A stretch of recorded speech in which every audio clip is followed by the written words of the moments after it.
ariko twese dusenge dushime ibyo wakoze Yesu birahebuje cyane anyeretse kunyitaho kandi kutasiga jyenyine.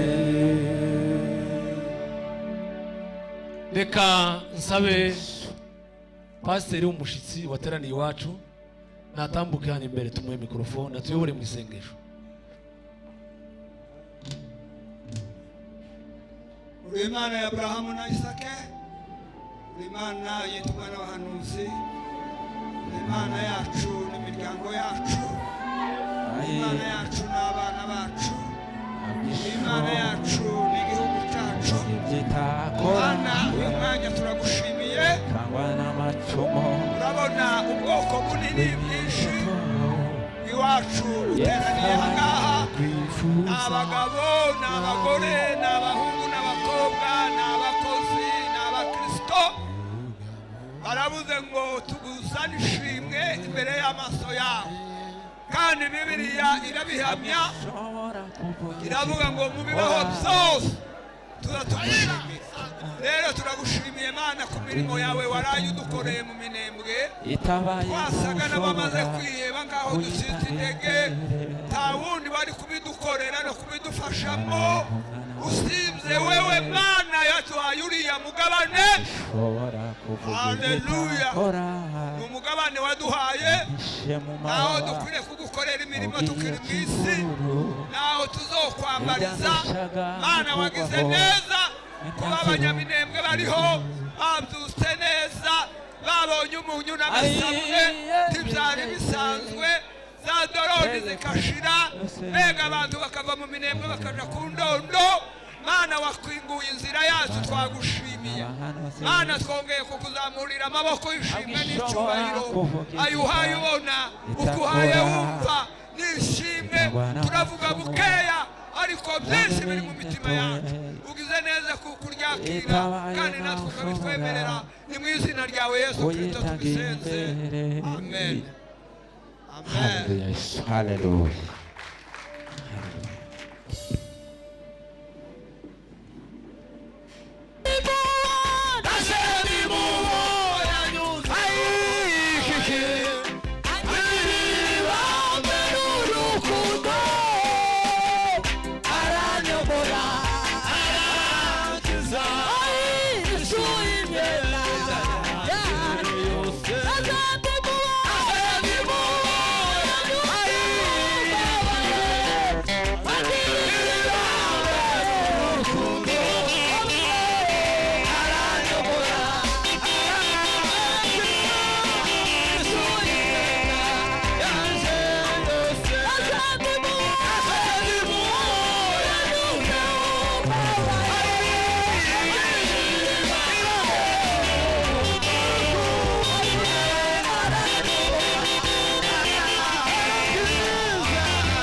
umugisha